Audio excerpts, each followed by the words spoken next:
Olá, no programa Justiça do Trabalho de hoje, nós vamos falar sobre o assédio moral no ambiente de trabalho. A exposição a situações humilhantes e constrangedoras, repetitivas e prolongadas, é chamada de assédio moral. Esses acontecimentos também são realidade no ambiente de trabalho, causando transtornos e até mesmo demissões. E para falar sobre o assédio moral no ambiente de trabalho, temos como convidados a professora e doutora em Direito do Trabalho, Adriana Calvo, e o juiz do trabalho, Paulo Regis Machado Botelho. Sejam bem-vindos. Muito obrigada. Vamos acompanhar agora uma reportagem sobre o assédio moral no ambiente de trabalho. O assédio moral no ambiente de trabalho acontece em diversas categorias. A dos bancários é uma das que mais registram casos. Eles colocam tarefas que os bancários não conseguem cumprir, né?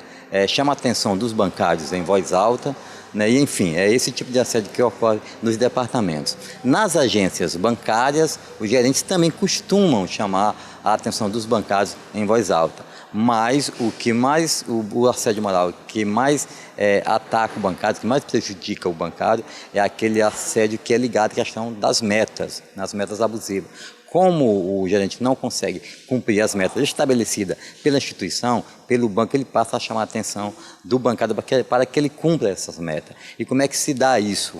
É tipo assim, se você não cumprir as suas metas hoje, tem gente lá fora que consegue cumprir. Se você não cumprir as suas metas hoje, você vai tomar o mesmo caminho que seu amigo tomou semana passada. De acordo com o Sindicato dos Bancários do Ceará, cerca de 35% a 40% dos profissionais sofrem ou já sofreram algum tipo de assédio moral no ambiente de trabalho.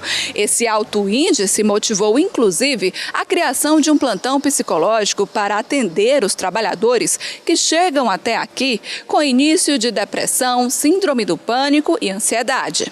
O atendimento psicológico é realizado todas as quintas e são pelo menos 4 sessões por profissional atendido. Ele chega aqui numa situação em que ele não tem confiança nele mesmo. Chega com muitas dúvidas, chega com muito medo, com muita culpa, porque ele começa a atribuir a ele o problema e não a relação de trabalho. Então, muitas vezes, ele não tem essa noção, ele não tem essa consciência de que essa relação de trabalho pode, sim, ser adoecedora. Geralmente, ele procura outros profissionais antes, inclusive, de procurar ajuda psicológica. Então, o que é que acontece? Geralmente, ele tem muita ansiedade, pode entrar num quadro de depressão. Geralmente, a ansiedade ela acontece primeiro porque é um medo muito grande. E aí essa ansiedade pode levar à hipertensão, né? Doenças dermatológicas. Quando a situação é mais grave, até mesmo a família sofre. Na hora em que ele está com todos esses problemas, a família acaba sofrendo. Por quê? Porque a família ela é copartícipe. Ele chega em casa, né? E tudo que ele não consegue no trabalho, ele acaba como se eles descarregassem, né, que as pessoas falam, nas pessoas mais próximas. Então, o estresse, muitas vezes, o que acontece? Separação, né? Abandono, o alcoolismo está muito associado. Para tentar inibir essa prática, um acordo em convenção coletiva foi estabelecido. Nós temos uma causa na nossa convenção, a causa 56, em que ela garante que os bancos, juntamente com os sindicatos, devem assinar um protocolo e, nesse protocolo, os bancos são obrigados a desenvolver políticas de recursos humanos para fazer a prevenção e o combate ao assédio moral. Isso, de fato, está acontecendo na categoria e é um acordo em nível nacional. O Sindicato dos Bancários também distribui guias e manuais com orientações para os trabalhadores. Doutora Adriana, o livro que a senhora lançou agora recentemente fala justamente sobre a questão do assédio moral institucional. É uma nova abordagem? Sim, a grande novidade, né, esse livro, na verdade, é resultado da minha pesquisa de doutorado, que eu realizei em 2014, na PUC São Paulo, sobre a orientação do professor Renato Rua de Almeida. Então, na verdade, o livro, ele tem um enfoque, a versão despersonalizada do assédio, que nós chamamos de assédio moral institucional.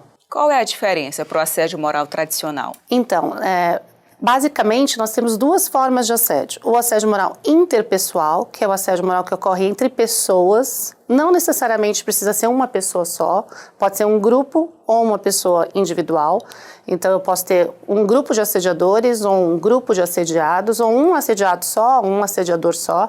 Mas a grande diferença é que eu consigo identificar essas pessoas, por isso que a gente fala que é a versão personalizada do assédio. E o assédio moral institucional, que ele é a versão despersonalizada do assédio. Eu não consigo identificar uma pessoa, porque quem pratica o assédio é a própria empresa, é a cultura organizacional da empresa, é a empresa como instituição. Por isso que nós chamamos de assédio moral institucional. O senhor acredita que é mais difícil identificar esse assédio moral institucional? Ele é, sob a ótica empresarial, mais bem elaborado, mas traz maiores malefícios para os empregados, né? É um tema muito sensível no direito do trabalho, é um tema que precisa, inclusive, os colegas juízes dedicarem uma atenção maior, não é? Principalmente no que toca à elaboração da pauta, porque geralmente são audiências que exigem, né, uma produção, uma instrução probatória aprofundada, e isso exige tempo. Então, dentro da sistemática diária das pautas de audiência, você geralmente tem um tempo muito curto entre uma audiência e outra.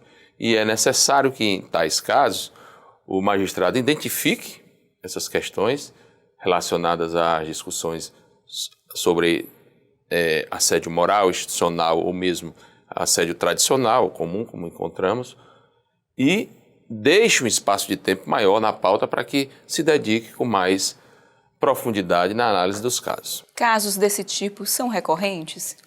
Tem aumentado de forma acentuada. Se chega ao judiciário, às vezes se fala até na questão da panaceia, do dano moral, tudo é dano moral, mas não, eu acho que tem que haver uma separação. Há casos de suma importância que às vezes passa despercebido e para algumas pessoas não é nada demais, mas para o cidadão trabalhador, aquilo realmente afeta a sua rigidez mental e física. Porque o grande problema, Larissa, é que normalmente as ações que focam o assédio moral institucional, elas são individuais. Isso para mim foi uma surpresa. Quando eu fiz a pesquisa na minha tese de doutorado, a pesquisa jurisprudencial dos casos julgados no Brasil, eu fiz a pesquisa colocando como busca assédio moral organizacional, institucional, coletivo, corporativo, e fiz busca por ementa. Então eu entrei em cada tribunal, colocava essa palavra e vi o que achava. E a minha pesquisa terminou em 2012. Em 2012, por exemplo, no TRT aqui do Ceará, não tinha nenhuma ementa. Não significa que não houvessem casos de assédio moral institucional. Às vezes a ementa está sendo como dano moral coletivo, mas não identificado o fenômeno como institucional. Isso é muito interessante porque o que eu percebi também na minha pesquisa? Eu encontrei 76 ementas de assédio moral institucional, só que 72 delas eram de casos individuais. O que significa isso? Significa que, sei lá, uma das empresas que tem mais ações de assédio moral institucional é a Casas Bahia, por isso que eu vou citar o nome das Casas Bahia, por exemplo, mas significa que um empregado, um vendedor lá da loja das Casas Bahia, ele entrava com uma ação alegando que era assédio moral interpessoal. Só que o juiz, durante a instrução processual, percebia que aquilo não acontecia só com o reclamante, acontecia com toda a área de vendas, que aquilo era uma política da empresa. E aí, em alguns casos, isso que é interessante, Paulo Regis, o que acontecia? Alguns casos o juiz julgava um improcedente, dizendo assim, não tem assédio interpessoal, não há figura da perseguição individual daquele trabalhador. Então não existe assédio. E aí, quando chegava no tribunal, o tribunal com uma visão muito maior, verificava, não é a modalidade interpessoal, mas é a modalidade institucional. Ficou bem tipificado que é com todos. A política, as brincadeiras, as humilhações são coletivas. Então, por isso que na ementa, em São Paulo, por exemplo, aparecia muito assédio moral institucional.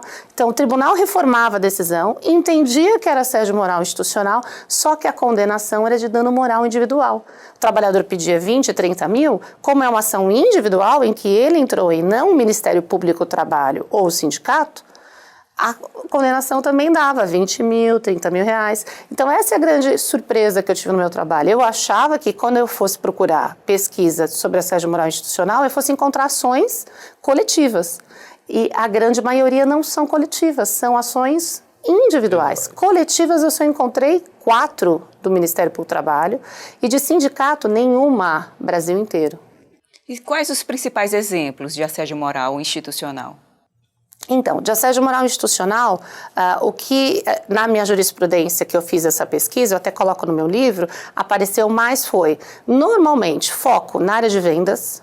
Então, quase todos os casos eram brincadeiras, humilhações com foco na área de vendas, e as práticas eram as mais criativas possíveis, desde dar troféu tartaruga por vendedor que não bateu a meta, troféu abacaxi, colocar o vendedor que não bateu a meta para passar em corredor polonês.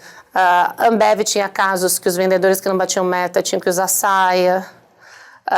Situações também de vendedores que não batem a meta, que tinham que usar camisetas com dizeres ofensivos, eu sou um idiota, eu sou incompetente, eu sou um perdedor. Então, são brincadeiras, humilhações coletivas, é o que a gente chama, em administração de empresas, de gestão por estresse, ou gestão por humilhação. Essa gestão do medo. Então, como é que a empresa faz para o empregado ser mais competitivo e atingir suas metas? Ela começa a se focar em humilhar os perdedores, os que não conseguem atingir essa meta. E isso causa, do ponto de vista psicológico, uma violência psicológica coletiva que afeta todo o grupo de trabalho. Inclusive, na minha tese, o que eu verifiquei é que na área de psicologia já existem estudos sobre essa síndrome coletiva, ou seja, o dano coletivo psicológico e não individual. E uma das grandes autoras sobre isso é a Hilda Alevato, que é uma pesquisadora psicóloga carioca, do Rio de Janeiro, onde ela escreveu a tese dela de doutorado lá no Rio, chamando essa síndrome de SLN, Síndrome Loconeurótica. Ela diz que é possível identificar em ambientes onde há assédio moral institucional o dano coletivo psicológico que eles chamam de SLN. Nós vamos fazer uma pausa e em instantes voltamos com o programa Justiça do Trabalho.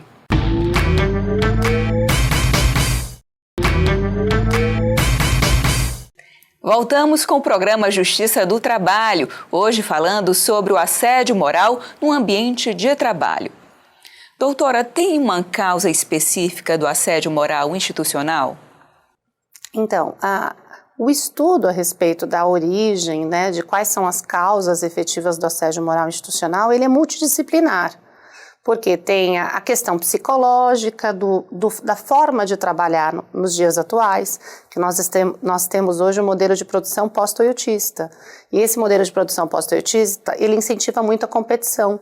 Então, hoje no mercado de trabalho, por causa da forma como as empresas se organizam, né, o modelo de reestruturação produtiva, a competição passa a ser a palavra-chave. E quando você tem no ambiente de trabalho um maior incentivo a essa competição, você transforma trabalhadores que antes eram colegas, amigos, em inimigos. E a empresa, do ponto de vista institucional, quando ela sabe disso e quando ela usa dessa questão para realmente fazer o ambiente do trabalho ser muito competitivo, ela pode levar a situações graves, né, ao ponto de causar o que a gente falou no bloco anterior, que é a SLN.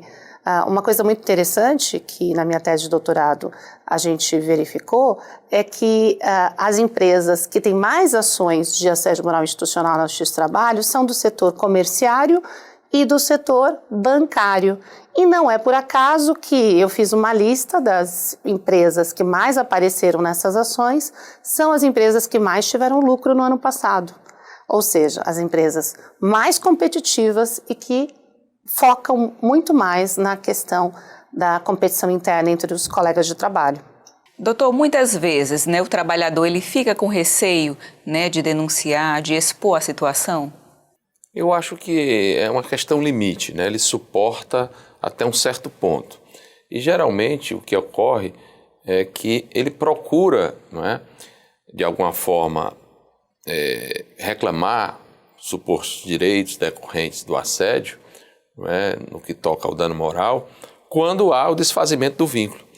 Não é? Já que nós não temos a garantia de emprego no nosso ordenamento jurídico, geralmente são trabalhadores que foram dispensados ou então que estão trabalhando, mas não chegaram a um limite de suportabilidade. E aí, sim,